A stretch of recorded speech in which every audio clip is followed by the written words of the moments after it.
I'm very excited to have District Attorney Laura Conover on. Thank you so much for taking a few minutes out of your day to come on here, especially with No, everything going on. there is a lot going on, and I have to take these moments to fill my cup back again.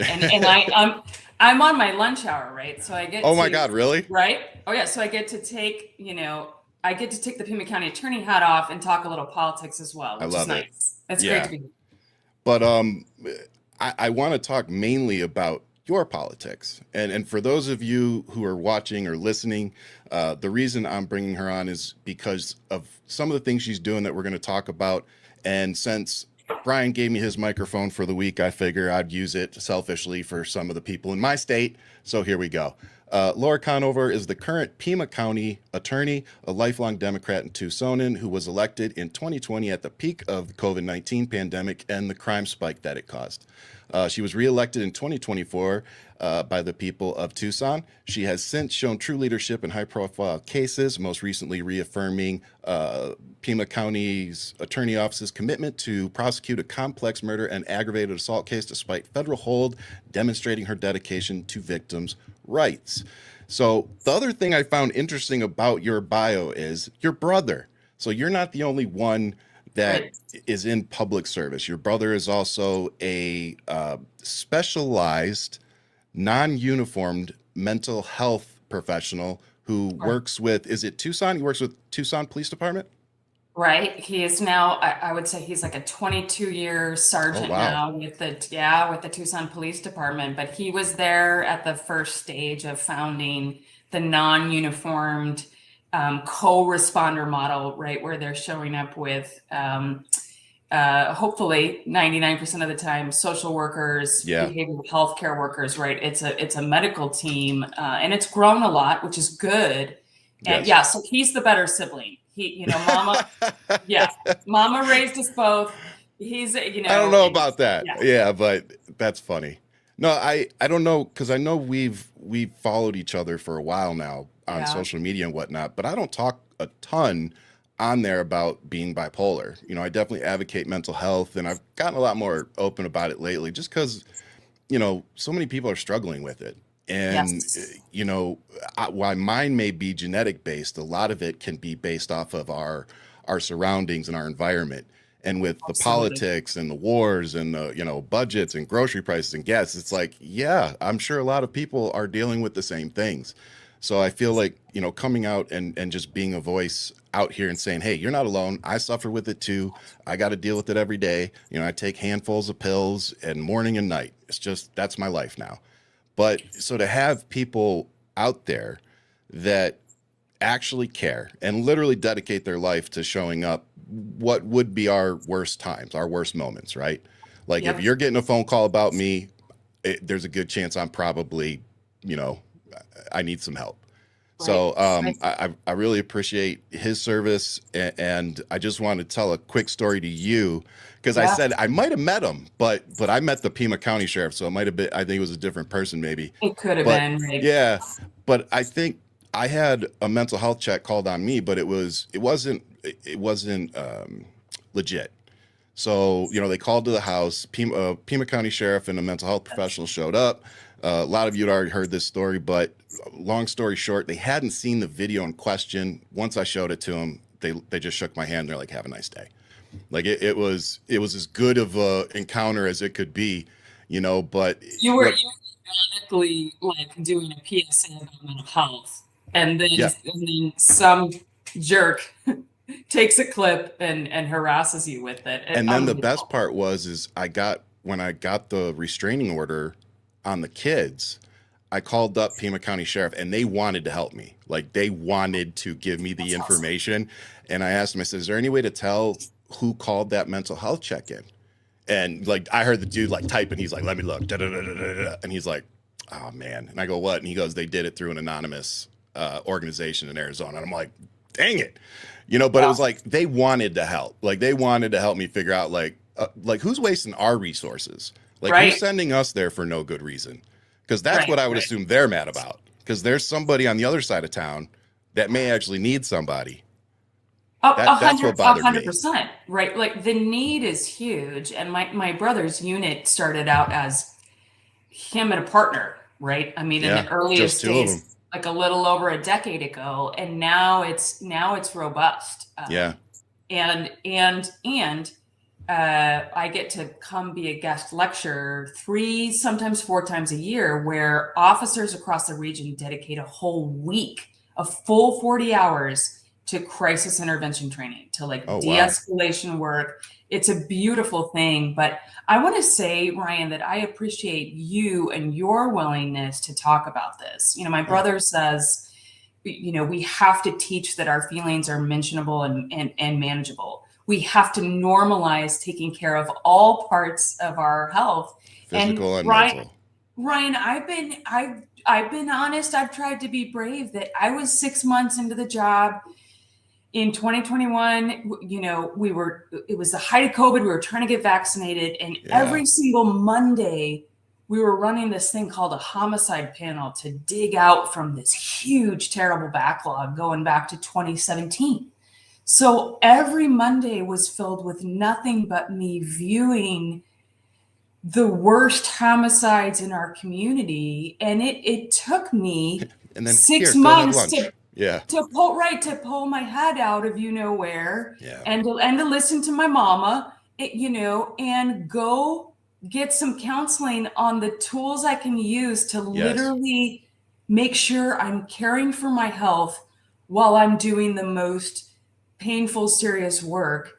And Ryan, by the end of the year, me talking about that internally meant that half of my senior leadership team was publicly talking about being in regular counseling to make sure we were taking care of ourselves. Absolutely.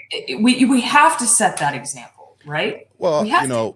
and again, I kind of kick it right back to you. Thank you for being willing to say, look, yeah, we may be attorneys, we may be elected into this office, but we're human. That doesn't negate the mental stress and the detriment that it is to our mental health. So again, these conversations that we're having, that's why they are so important, because like you said, there's somebody out there doing the social media thing and thinks, oh, I can't do it, I can't be dedicated enough. Yes, you can. You just got to learn how to turn it off, when you need to. That's literally Right. the worst part of it for me being bipolar, is Yeah. don't go in the comment sections.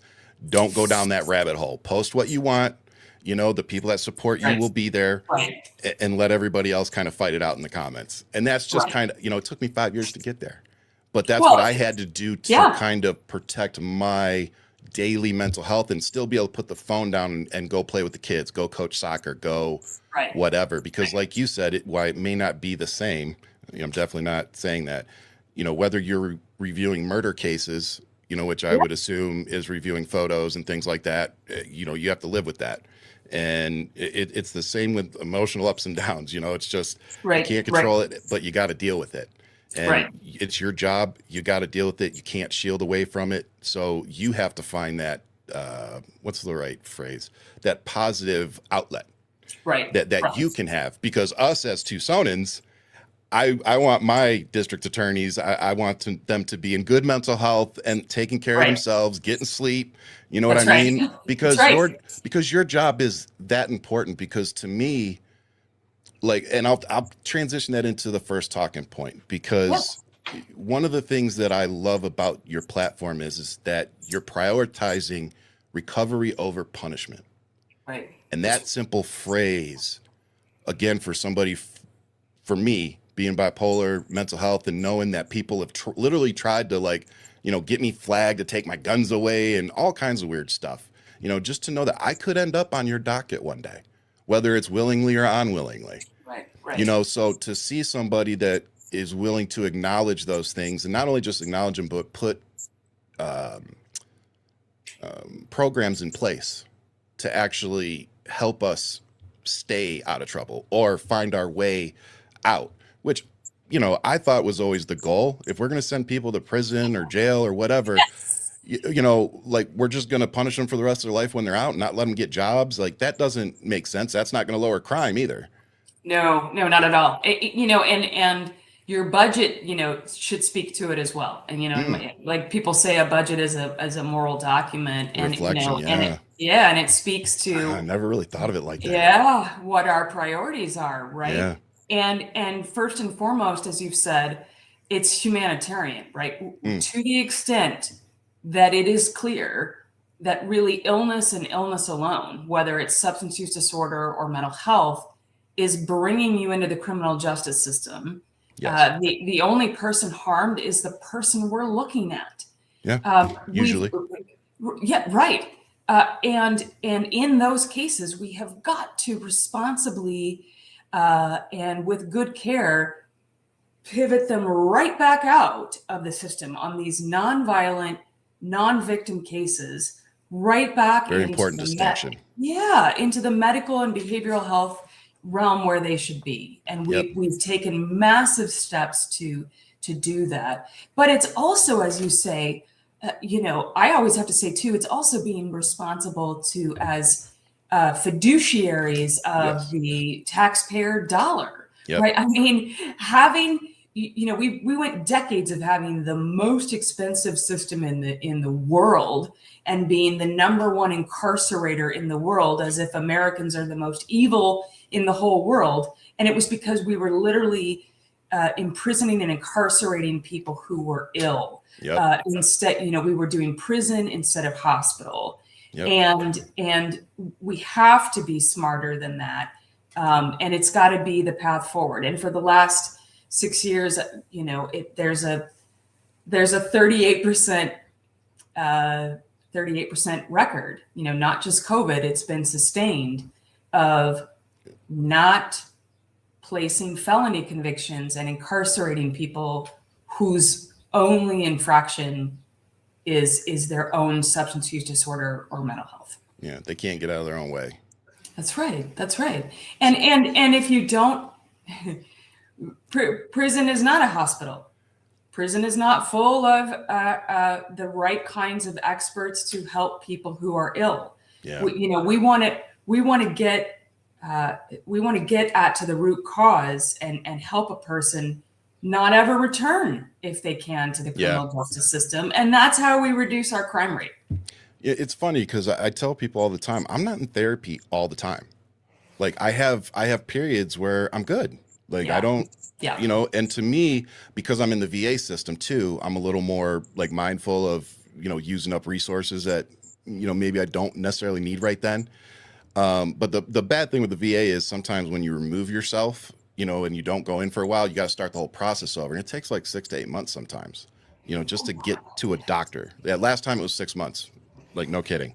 Wow. But it's like, but I really liked my doctor, and then she went on maternity leave. But she also kind of left at a time when it was like, I feel pretty good right now, pretty stable. Things are going good. So maybe this is a good time to take, 2, 3, 4 months off, and then we'll come back and see how I'm doing. And that's what I tell people all the time. It's like therapy is like an oil change sometimes. Yep. Like it doesn't need to be a constant weekly thing or monthly thing even, so therapy can look different for everybody. That's right. It's like medication. I'm taking a different medication than the guy next to me, even though we have the same disease that we're dealing with, because everybody's treatment's different. Right. So, I try to get people to understand that like, don't latch on to what works for somebody else, and I say that with medication too. Why I truly stand by it. And I'm, I am terrified to miss my mental health meds, terrified. So it's like I literally, my wife has overnighted me pills for $120 one time that I left them at home when I traveled. Like that's how terrified I am. And so it's like why medication is good for me. It may not be good for the person next to me. I just tell people, just go get help, whatever that help looks like. We're all unique humans with unique biochemistry and all of 100%. That. And Ryan, I would be remiss if I didn't just mention one more time that I'm sure previously on your show that the Crisis Response Center is a secured hospital. People walk in all the time and say, I think I need a safe place to be right now. Yep. And if remember, we can call 988. Yes. If we think we're looking at someone in crisis and we don't need like a police response, we need more of a medical response. Yes. We've got 988. And if there is a concern for possible harm And if law enforcement does come, they can go to Ajo, to the hospital right there on Ajo Road, and it takes them 3 to 5 minutes to drive into their special door. Oh, wow. And they drop off the patient right into the hands of nurses to make sure that they receive immediate care because they're in crisis. And then, I didn't even know that.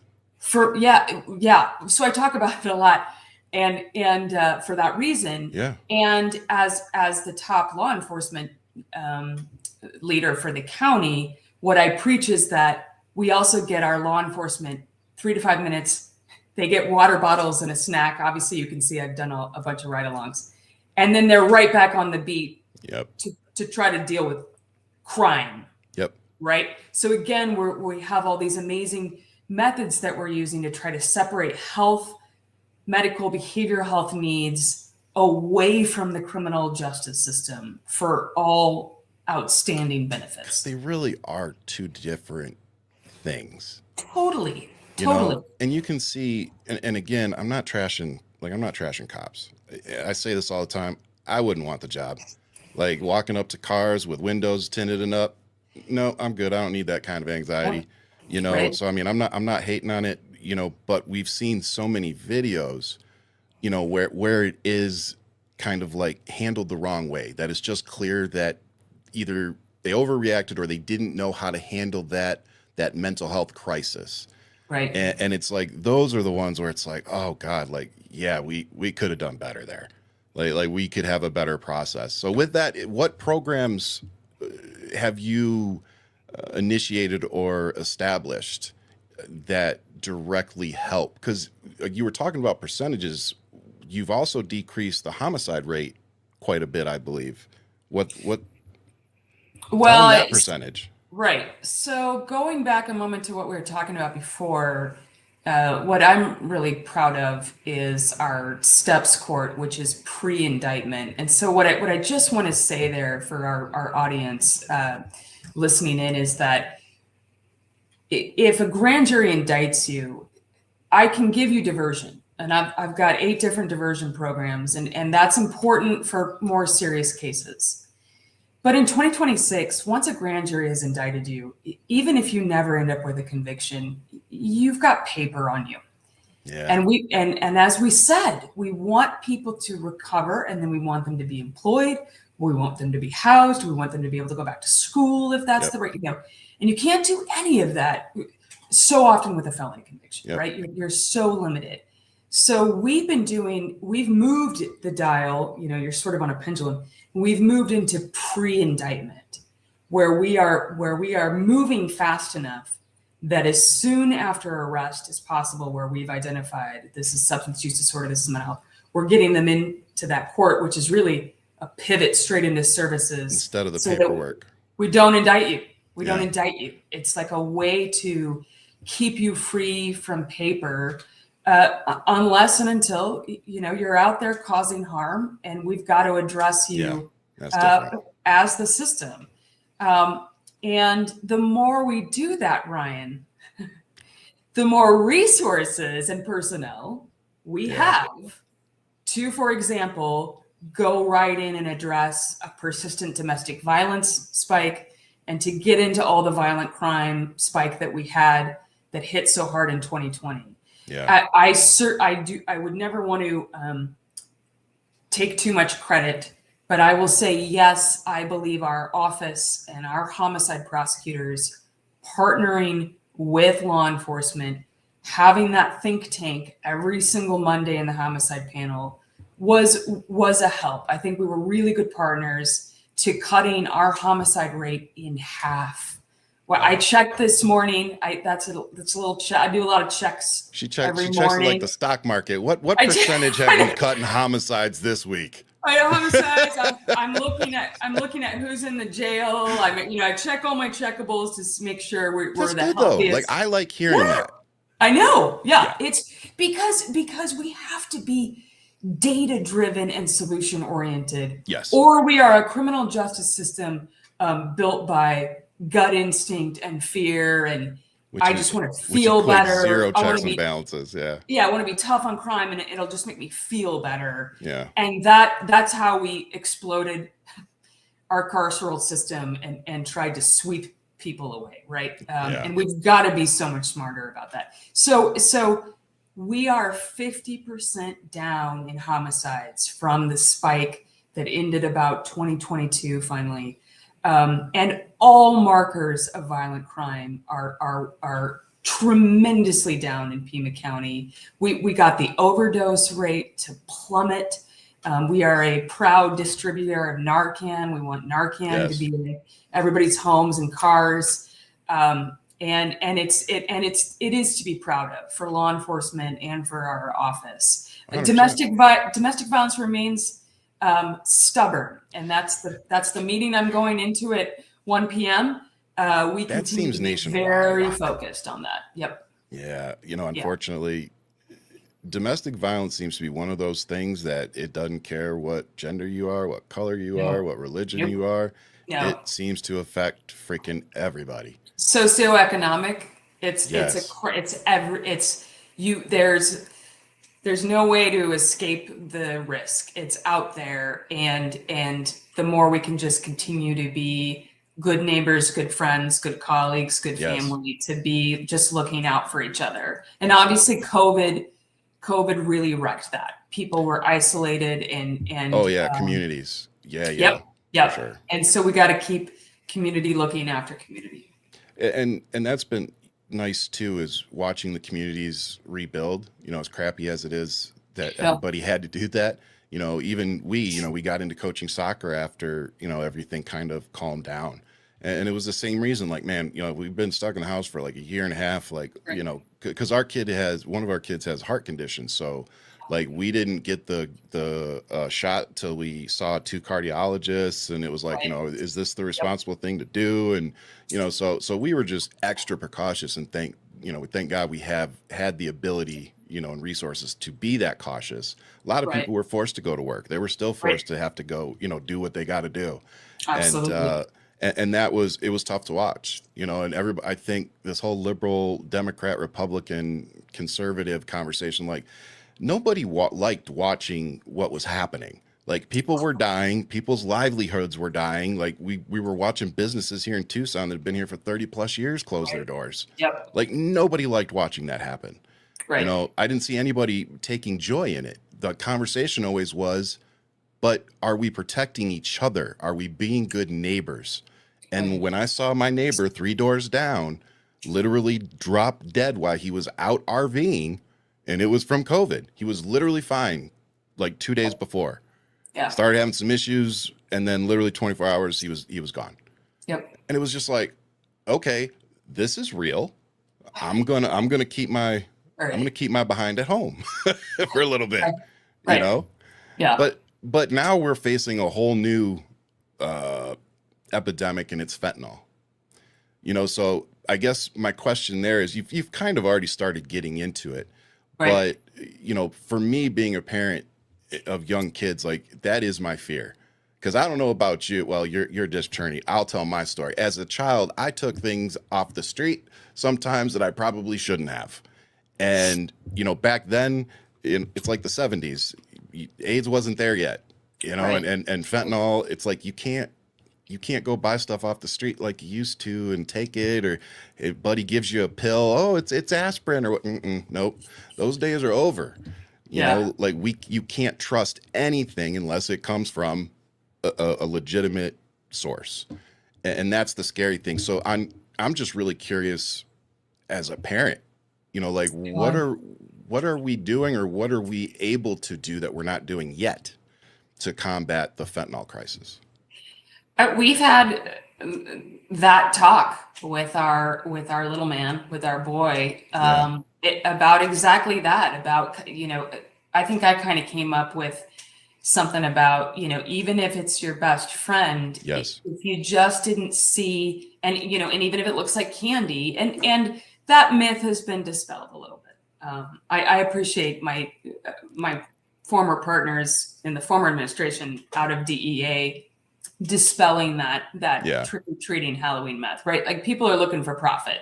right? Yeah. But but what we've said to our boy is, even if it's your bestie, and even if they put it in their mouth, Yeah. Doesn't matter. if you didn't see where it come from, if you didn't get it yourself, and what's interesting, Ryan, is he already knew. So I think our awareness campaigns are getting better about making sure our children are aware at the right age and the right time, and to Yeah. start talking about it. I think the schools are talking about it, and that's excellent. I think on the back end, what everyone is very righteously concerned about on the streets of Tucson and every major city. Yeah. It's not just here. Yeah. Yeah. Right. Every major city is that we've got people who are really deeply sick and entrenched with the substance use disorder, focused on fentanyl, right? Yeah. They're deep in it, and that is going to continue to be a challenge for quite some time. Yeah. I want to say that I feel optimistic about medication assisted treatment, and about our realization that we have to sometimes catch people in like a 2 to 3 minute window where they are thinking clearly enough and talking about wanting to take that step. Yeah. And you need to meet them when and where they are. And Yep. so I think we're trying to get more of that mobile access to healthcare, that is showing to be much more effective than hoping someone wakes up someday and figures Yeah. out Magically stops. Yeah. and how to go navigate the system, right? Yep. You have to meet people where they are, and I think we're getting there more and more. We're looking at that Tucson's got a new, what they're calling, a safer center, and I went and toured it a couple weeks ago, and it's downtown, and people are walking in and just saying, I need the help right now. And I love that whole no wrong door concept, right? So our crisis response center on Ajo is no wrong door. The safer center is no wrong door. Like they tried, like they will just say yes and get you right into a space of comfort. We've got it. I mean, we've even got an arrangement going with PAC right now, the Pima Animal Care Center, for our broader audience, because people have their dogs with them. Yeah. Right. And you want to just say, yes, We got you. You and your dog come right on it, right? Because we just can't have barriers and obstacles. We want to just capture that magical moment. Yeah. It's exciting. Because I got 2 German Shepherds. So I mean, if I didn't have my wife, and the system that I have, that I'm very thankful and blessed to have, that would be me. I'd be like, oh, but what about my dogs? I don't have everybody take my dogs. It's like, that can't be what stops you. Right. Like, so just to see that the city's dedicating, some time and resources to those kind of solutions. And the other one that I personally like, I see people like poo-pooing it, and I don't understand, is the unhoused encampment that the city was trying to do. Where it's like, I've always thought, why wouldn't we do that? Like, let's create a safe place for them to go, and not over police them and whatever. Like, you got to let them do what they're going to do, or they're not going to come. But we can provide a space where we can keep them safe, while also simultaneously, hopefully, keeping them, away from some of the areas where we're trying to keep them away. Because you can't deny panhandlers, and unfortunately, as grocery prices go up, I'm seeing even more, folks out there struggling. And some of them, they got a suitcase, and like, you can tell that that's all they got. And they're out there, they're struggling. And we're heading into, what was it, 105, 106 the other day? Yeah. Like, we're already getting into heat stroke season. Right. So that's what I'm always thinking about driving around. It's like, oh my God, these poor people they're about to be dying. Yes. And I, Ryan, I want to say I was really impressed by both the county and the city that because for the national audience, yes, Arizona is hot in the summers. Yeah. But even for us, we set like a 12-degree historic record ever. Like we don't see 100 in March. That's not a thing. Nope. And the city and the county both stood up like those cooling centers. Like they saw the forecast and did it. And we've never done that in March. And I was impressed with that. And for me, Ryan, it's always the humanity of it, right? Yeah. I need people to remember that they're looking at someone's baby, right? Like every single one of these people that you're seeing has a mama. Yep. And we just can't forget that aspect. Especially when, again, the only one suffering is the person we're looking at, right? Yeah. All day long, believe you me, I have a team of property prosecutors, right, who are dealing with severe damage and loss to businesses, and especially to small businesses, and we work those cases all day long. But the majority of what you're seeing when you drive around is human suffering. And wow, yeah, right. And the only way to truly get at that and fix that is to see the problem for what it is, and to be willing to tackle it in that way. Because as long as I'm the sitting prosecutor, I am not going to sweep the streets for you. I'm not going to sweep the streets for you and jail people who are just ill. Is that me? Is that me or you? Give me just a sec. I was just making sure. I don't know if it was my dogs or yours. But no, that pivots us into what I want to spend the rest of our time together talking about. Uh-oh, did we lose you? So, sir, can you hear me? I can hear you. Yep, you're good. So can you let's see. Uh-oh. Yeah, no, you're good. You look good on this. There we go. Good. She, okay. She's doing her job. She's doing her job. I'm so sorry. I know our one shot. One, she doesn't bark unless somebody's in the house. The other one barks as soon as she hears the mailman pull up. So, they're totally different. It's either the mail or a delivery. I'm so sorry. Forgive me. No, you're God. Like I said, it happens to me all the time. I got my mute button right here. But that takes us into the last thing I want to spend our time talking about, which I hope we get to do this again, by the way. So today we've seen ICE in the Phoenix airport, and I know that we've also had a few. I know that we've also had a few instances. Sadie, come here right now. Of hey, we're all dog lovers here on the show, so we totally get it. But why she's doing that? She has this FAFO organization. And it's the Fight Against Federal Overreach Coalition. And what it is it's a group of district attorneys from across the country who've come together to collaborate and ensure federal officials are held accountable when they exceed their lawful authority. Now, that was really interesting to me, and why I saved it for last, because, we're talking about ICE. We're watching Mark Wayne Mullen got sworn in as DHS secretary last night, which, way to go there, Senate. So it's like, I don't see the ICE deployments going anywhere with this guy. He's probably just going to double down or make it worse. So, like, for me, that's some pretty deep federal overreach. So I'm just wondering. Well, 100%.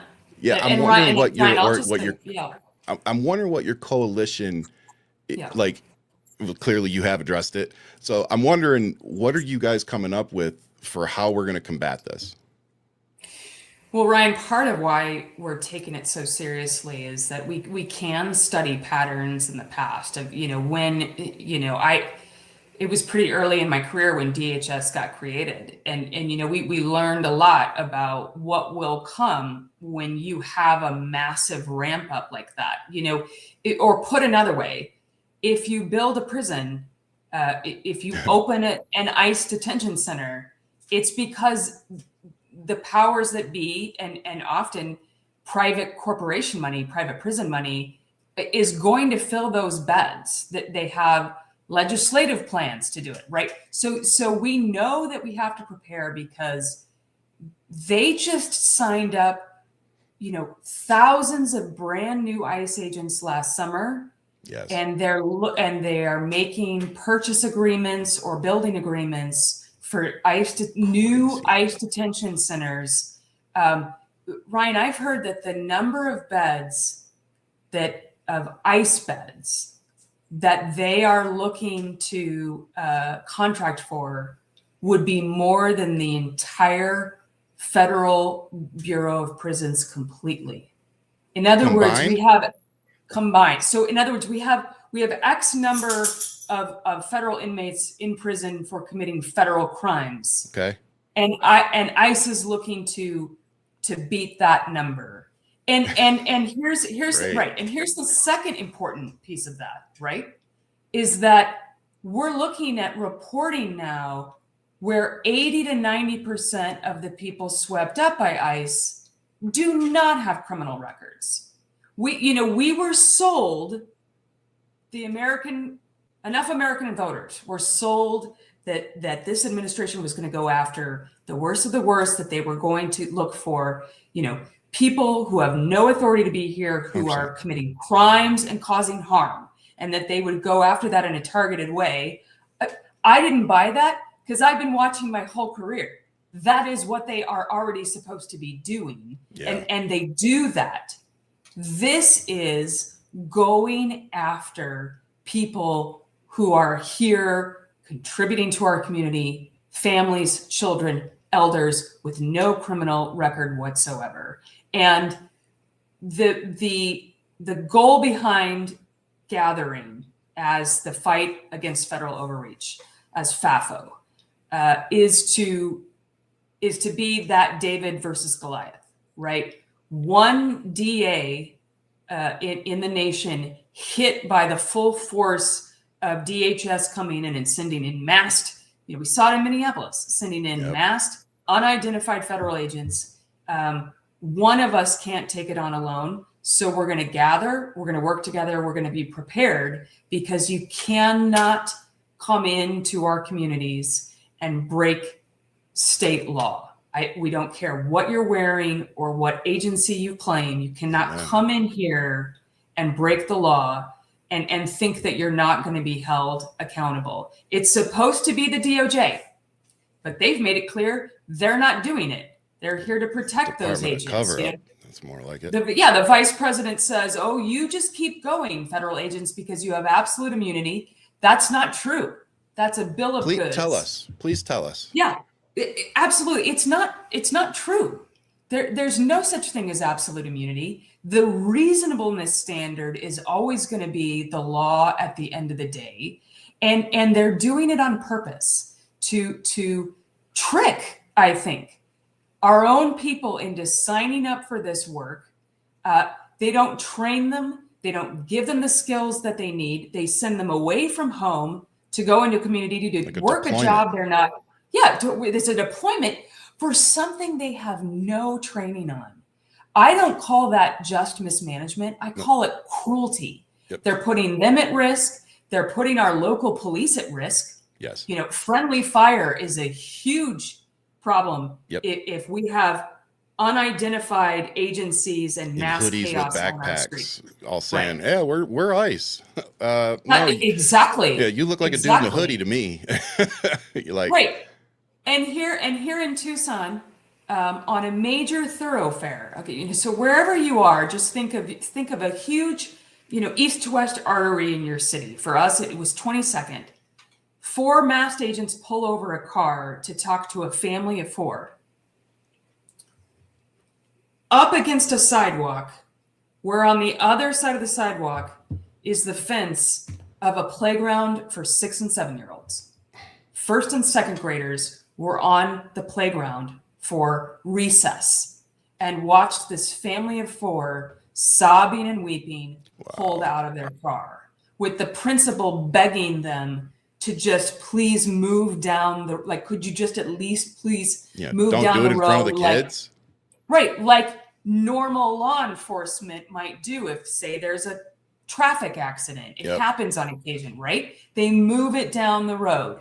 The principal's being so professional and reasonable and calm. And a young masked man says, hey, why don't you do your job and I'll do mine? And the principal says, Protecting my kids is doing my job. I'm responsible for these children. I am doing my job. Wow. So speaking of doing our job, if my counterparts in the federal government are not going to hold their own people to account who are out causing harm, I will. And it's fair for me to put them on notice. Yes. To tell them that they are not immune and that they should not follow illegal orders. Yes. And that they must follow their training to respect the Constitution and the rule of law. And if you can't and if you won't, I will see you in court. Get out of the way. Amen to that. Get out of the way. So I wanted to ask you two last questions before we go. My first one is Donald Trump and this administration opening taxpayers up to major litigation? Meaning, are all these people that are getting wrongly detained, deported, whatever, they're going to sue the states or governments at some point, I assume. So at the end of the day, that's us. That's American taxpayers. We're going to pay those settlements. How ironic, and Ryan, I think your point is really well made, right? Because we're seeing that with the tariffs. Yes. Where the court is quite openly suggesting that perhaps small businesses across the country now have what we call standing, right? The right to sue, that they have been harmed by the federal government's decisions. Yeah. Right. So yes, absolutely. And we've seen that. We see that even in our own American prison system, right? When the system rushed in the war on drugs and the tough on crime era, when the system rushed to incarcerate as many people as they could, of course they weren't ready to properly do it, not providing adequate medical care. Yeah. We have our own problems in our own American prison system, and we see it go wrong, and so it's easy to see how that kind of litigation, wrongful death, tort litigation for serious harm and injury, when we're looking at children who are missing school and warehoused, in what's amounting to cages. Yeah. It's not who we are. No. That's not America. And it's not the America I want the rest of the world to see. We are so much better than this. We really are. And, I'm sure what you do every day, you feel the same way. As a veteran, it's tough a lot of days to watch what's happening, watching right. our my fellow brothers and sisters getting deployed to places that, we don't really need to be, watching people lose their, lives and families lose their, their son or their daughters or whatever. It's really tough to watch when you know that it's doing something that we just really don't need to be doing. When it's justified, that's one thing, that's what we all sign up for. But when it's for political nonsense and to cover up for somebody else's misdeeds and incompetence, that's a tough pill to swallow. But it also leads me to my last questions, ma'am. So I keep saying that if we don't win these midterms, that elections may not be the solution anymore. Like, we may get to a point where we see a legitimate, conflict between the left and the right. Some want to call it a civil war. You call it whatever you want. But if we're going to win this, we need free, fair, safe elections. So that's the one thing that I personally really want to hear about is, what are we going to do as a county to ensure that our elections stay free and that our election rolls stay protected? Well, I'm certainly proud on this point to be in Arizona to have a Secretary of State, Adrian Fontes, and I think we've got a lot of viewers in Nevada, and you're welcome, because your Secretary of State, Cisco Aguilar, is from Tucson. There you go. Bear down, go Cats. And, and they've been engaged in this kind of very serious planning. And I Yeah. mean, practical work since the time in which the concern was that perhaps Kamala Harris might win and violence would break out. But it was, around the polls and how do we keep voting safe? And I'll give you just one little example of practicing with local officers to interview voters expressing fear and harm, because it becomes an affidavit very quickly that someone like me can then run into federal court, generally speaking, and say, we've got intimidation going on right now at Yep. this poll over here. They're standing, and we've got some wins out of Phoenix of even because they stand 76 feet, right? If the rule is 75 feet, right? They stand 76 feet. Yep. Right. They're in full camo, large, long guns, rifles. Yep. And we learned that you interview the people who are questioning whether they feel safe enough to go in there to vote. And that's the tangible voter intimidation. And then you can get a temporary restraining order. We can get orders Okay. for you to get off the property, go all the way away. Right? See, I didn't know that. I didn't know that one either. Yes. So we've kept those communications alive, kept that work alive, re-engaged in it, because we agree we have to have a solid, safe, fair, trusted election this fall. It couldn't be more important. And Donald Trump said yesterday or today that mail-in elections or mail-in ballots are completely unsecure, and we have to go to in-person voting, which then again pivots to everything you just said. They're going to have people there intimidating, and just they're going to have people like you so busy trying to get these orders and injunctions and all that stuff that it'll be too late. And to me, that's their goal. So that makes it even more. And by the way, Donald Trump just voted using mail-in voting. Right. Like they literally verified it. So it's a flip. It's a flip. He spent his life being very pro mail-in ballot, and it's a flip. But like anything with him, right? It's one thing out of this side of the mouth, and then the other thing. Totally. And you're right. That's going to be the tactic. But I'll mention that Secretary Fontes, he's been litigating this for a long time because they've been trying to get it. They've been trying to get it. He's holding the line, and so far it's worked. And they're even trying to use Katie Hobbs. They're trying to back end her now and get it through her. I'm like, man, you guys are like dirty. And as the county attorney, I'm also, I'm on the civil side as well. So I'm the attorney for our recorder, right? And so we're all in really good contact to make sure we're holding the line and we're staying unified and making sure that Arizona elections are going to be fair and just. Well, I voted for you. I voted for Chris Mays. I voted for Adrian Fontes, and I voted for Katie Hobbs. And I plan on voting for everybody that's on there again. So, ma'am, thank you so much for taking time out of your day. I know you got a meeting here in 10 minutes. And but before you do, please tell everybody your website, because I believe you do an update, like a blog, right? I do. A couple weeks after Donald Trump was elected, I started getting phone calls specifically from like my elders, like supporters who are elder, people whose parents were Holocaust survivors in particular, and really worried that they were looking at the beginning pieces. And so I started writing this thing called Sunday Night Thoughts. It's just a short note every Sunday night.